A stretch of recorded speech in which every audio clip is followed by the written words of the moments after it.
이 위탁 판매라는 단어는 소싱을 하는 방법이지 판매를 하는 방법은 아니라는 거예요.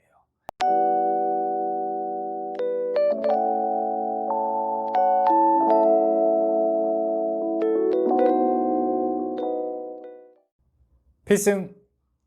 안녕하세요. 반갑습니다. 원필승입니다. 오늘은 위탁 판매란 단어의 오해와 진실에 대해서 제가 설명을 좀 드릴게요. 여러분들이 가장 크게 착각을 하고 있는 것 중에 하나의 포인트가 뭐냐면요, 위탁 판매는 판매 방법이 아닙니다. 다시 말씀을 드리면 이 위탁 판매라는 단어는 소싱을 하는 방법이지 판매를 하는 방법은 아니라는 거예요.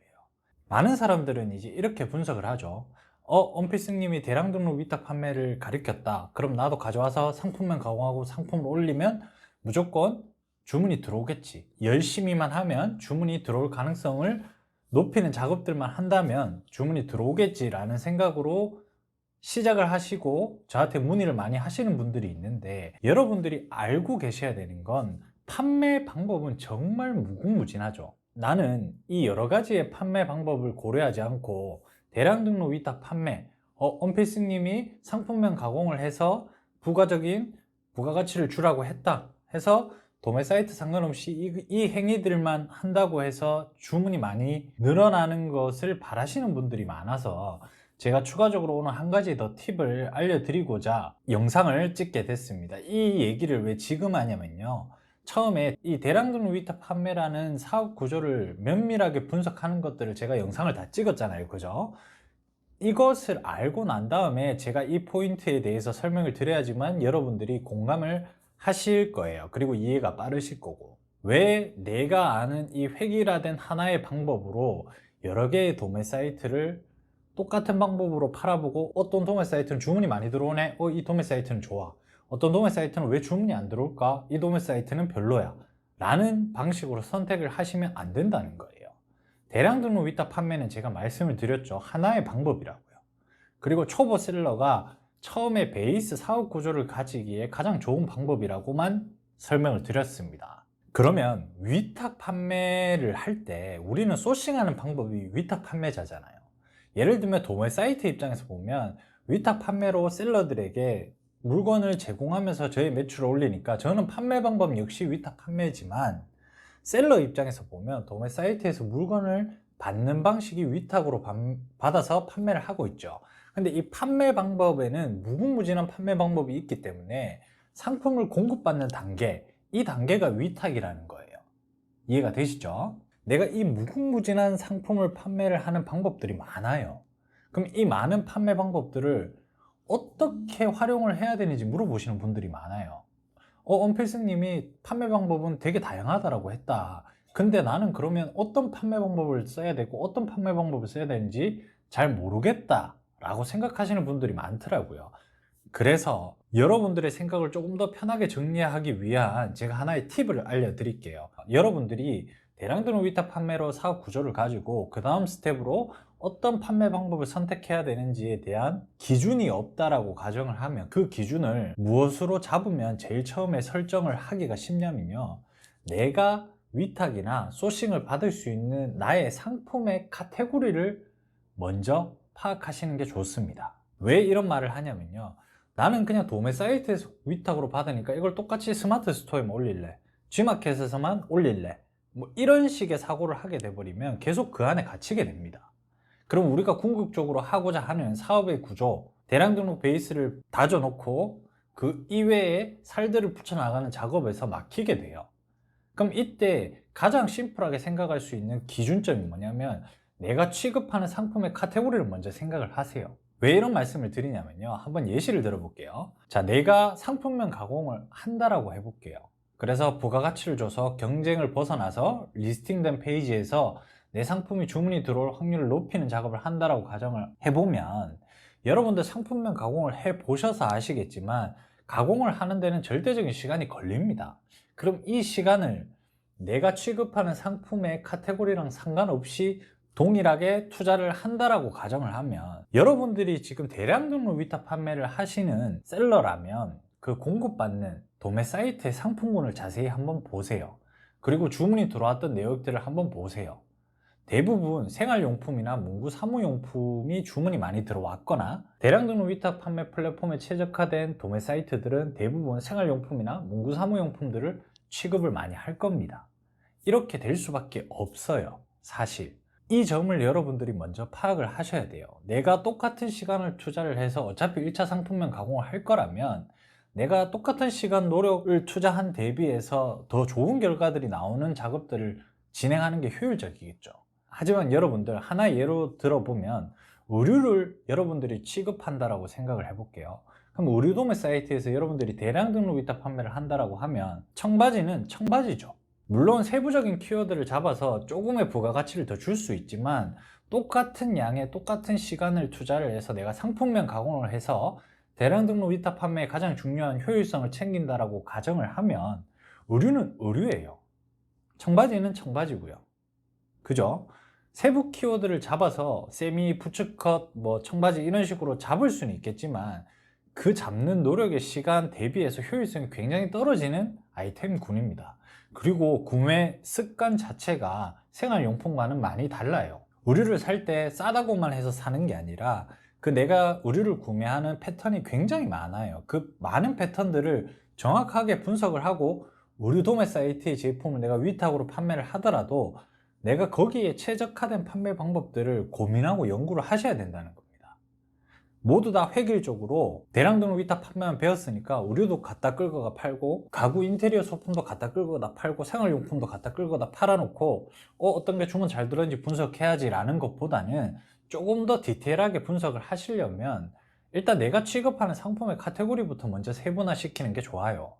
의류 같은 경우는요, 구매를 결정하는 요소가 굉장히 많아요. 여자, 남자의 패턴이 너무 다르고요. 많은 패턴들이 있지만 한 가지 예를 들면 그냥 내가 대량 등록을 해서 키워드를 가공을 해서 조금만 더 부가가치를 줘서 이것에 대한 데이터를 누적시키는 것보다는 의류는 소비자의 마음을 조금 잡아야 됩니다. 그게 사진이나 또는 내가 어떤 사람의 팬인 그 사람의 개인의 마케팅 채널에서 나는 일단 내가 물건을 의류를 구매하는 그 사람의 라이프 스타일을 조금 담고 싶거나 그 사람의 팬인 입장이 되었을 때 구매 전환율이 굉장히 높아집니다. 그리고 키워드보다는 상품의 사진이나 그 제품을 구성하는 상품군들, 그 상품군들을 어떻게 패키지화해서 조금 더 소비자들에게 나의 온라인 마켓이 좋다라는 걸 어필할 수 있는 판매 방법들이 존재를 해야 되는 거예요. 막연하게 대량 등록 상품명 가공해서 마진 몇 프로에서 올려놓고 팔리기 기다리는 행위를 적용하기에는 굉장히 좋지 않은 카테고리일 수가 있어요.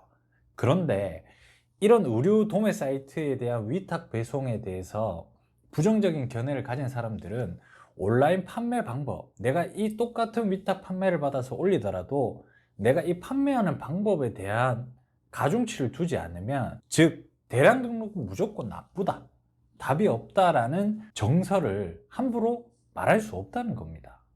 대량 등록 위탁 판매에 최적화된 상품군이 있고요. 내가 의류를 판매를 해보겠다라고 하면 그 의류를 구매를 하는 소비자의 구매 패턴을 먼저 파악을 하셔야 돼요. 거기에 따른 판매 방법의 전략이 별도로 다 있어요.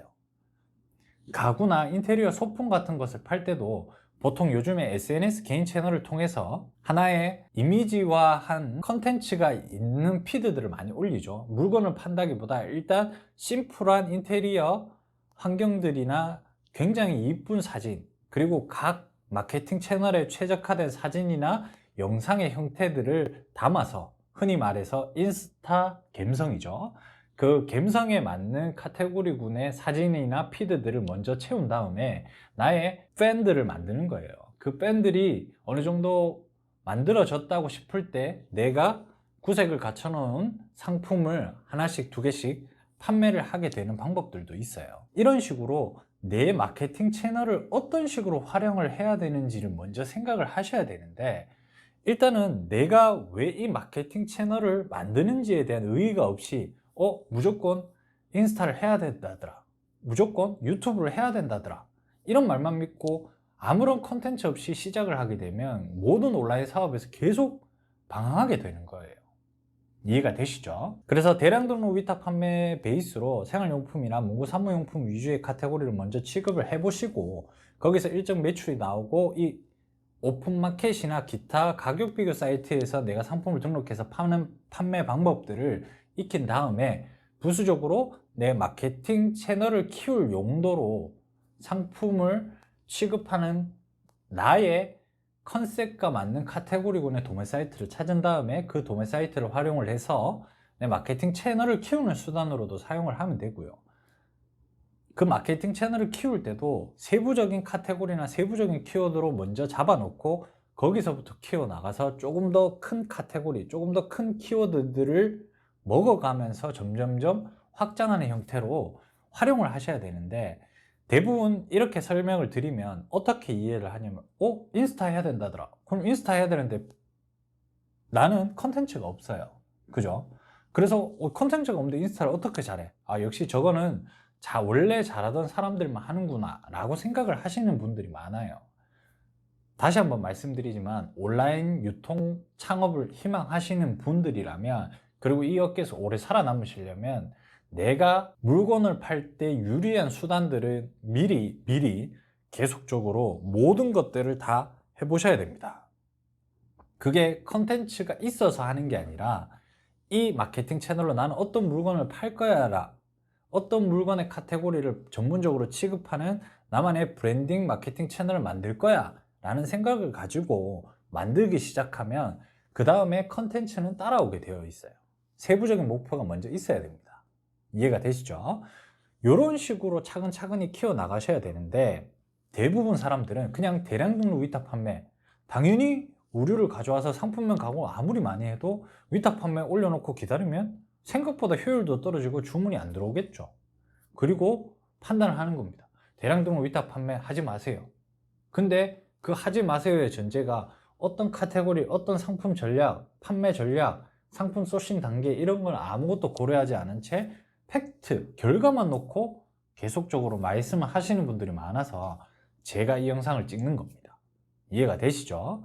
온라인 판매, 온라인 유통 창업을 희망하시는 분들이라면 내가 어떤 판매 방법 전략으로 사업 구조를 가져가야 되겠다라고 하면 그 판매 방법에 가장 걸맞는 상품의 카테고리부터 먼저 생각을 한번 해보시고요.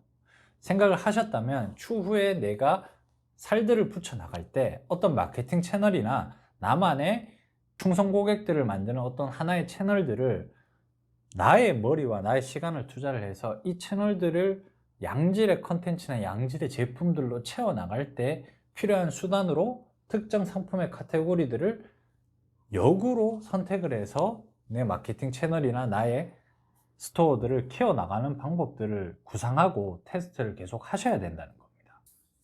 그래서 부수적으로 두 가지를 제가 말씀을 드릴게요. 온라인에서 물건을 판매를 하는 방법을 정말 다양하지만 그 다양한 방법을 여러분들이 조금 더 쉽게 이해하기 위해 책의 목차 같은 존재처럼 이해할 수 있는 지표를 제가 말씀을 드릴게요. 온라인 판매 방법은 정말 크게는 두 가지로 나뉜다라고 생각을 하시면 돼요. 첫 번째로는 양치기 방법입니다. 그리고 두 번째로는 마트와 같은 방법이 있어요.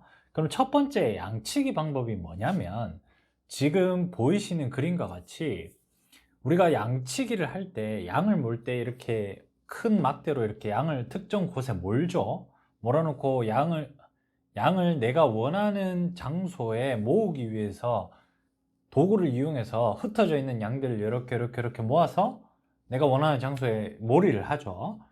이 방법이 어떤 방법이냐면요, 내가 외부에서 다양한 내 상품으로 유입될 수 있게끔 다양한 파이프라인을 꼽아 놓는 겁니다. 뭐 그게 SNS 채널이 될 수도 있고 네이버 카페가 될 수도 있고 유튜브, 블로그, 뭐 기타 다른 SNS 플랫폼 또는 판매 플랫폼을 활용해서 내 제품으로 사람들이 몰릴 수 있게끔 외부의 파이프라인들을 막 꽂아 놓는 거예요. 이 방법은 정말 많아요. 근데 부수적으로 설명을 드리자면, 이렇게 꼽아 놓고 저한테 유입이 되게 되면 제 제품 안에 갇히게 되는 겁니다. 가격 비교가 되지 않는 곳에서 내가 제품을 판매를 하는 거예요. 결론은. 이해가 되시죠? 근데 그 내가 가격 비교가 되지 않는 나만의 공간까지 사람들을 가져오는 것 자체가 정말 다양한 수단으로 활용을 합니다. 광고를 통해서 가져올 수도 있고요. 또는 SNS 채널, 유튜브 채널, 네이버 블로그 또는 네이버 밴드를 활용한 폐쇄몰, 카카오 스토리를 이용한 폐쇄몰 등 여러 가지가 정말 엄청나게 많습니다. 여기에서 판매 전략을 말씀을 드리면 정말 세분화가 되어 있는데, 이런 거 모두 궁극적으로 어떤 느낌이냐면, 외부에서 사람들이 우연찮게 상품을 사려고 의도하지 않거나 또는 특정 제품에 대해서 이 제품을 살 거야 가격 비교를 하는 사람을 제외하고는 이렇게 은연중에 웹에서 돌아다니다가 온라인상에서 돌아다니다가 내가 파이프라인을 꼽아 놓은 곳에서 머무르게 되면서 자연스럽게 가격 비교가 불가능한 내가 만든 공간 안에 갇히게 되는 거예요. 이런 방법들이 있고요. 두 번째로는 보신 것과 같이 마트와 같은 방법인데요. 마트도 똑같습니다. 자, 마트는, 여러분들 마트에 과자 같은 거 사러 갈 때 특정 중요한 먹거리가 아니고 과자 이런 거 살 때는 보통 카트를 끌고 다니면서 이제 진열되어 있는 과자를 카트에 담잖아요. 그죠? 내가 오늘은 치토스 어떤 걸 먹어야지 이렇게 딱 정하고 가시는 분이 있지만 극소수잖아요. 그죠? 그래서 이런 마트와 같은 곳에서 이제 스낵류나 식료품점을 가보게 되면 마트를 끌면서 물건을 담지만 꼭 그 물건을 사야 되겠다고 간 게 아니고, 내가 돌아다니면서 진열되어 있는 장소나 위치나 그리고 포장되어 있는 패키지를 통해서 그리고 가격을 통해서 내가 마트에서 사고 싶은 물건을 카트에 담는 거죠. 그럼 이게 잠재 고객들한테 무분별하게 내가 상품을 뿌려 놓는 거예요. 근데 마트에 입장하는 사람들은 전부 다 뭡니까? 내 물건을 살 수 있는 잠재 고객들이지만 100% 산다는 보장은 없잖아요. 근데 이 확률을 조금 더 높이기 위해서 내가 좋은 공간에다가 제품을 위치시키거나 패키지를 이쁘게 한다거나, 과자가 있는 곳이 아닌 음료수 있는 곳에다가 내가 과자를 놔두거나, 이런 마케팅의 방법, 이게 대량 등록 위탁 판매를 활용한 데이터의 수집, 판매 방법입니다. 마트랑 똑같습니다.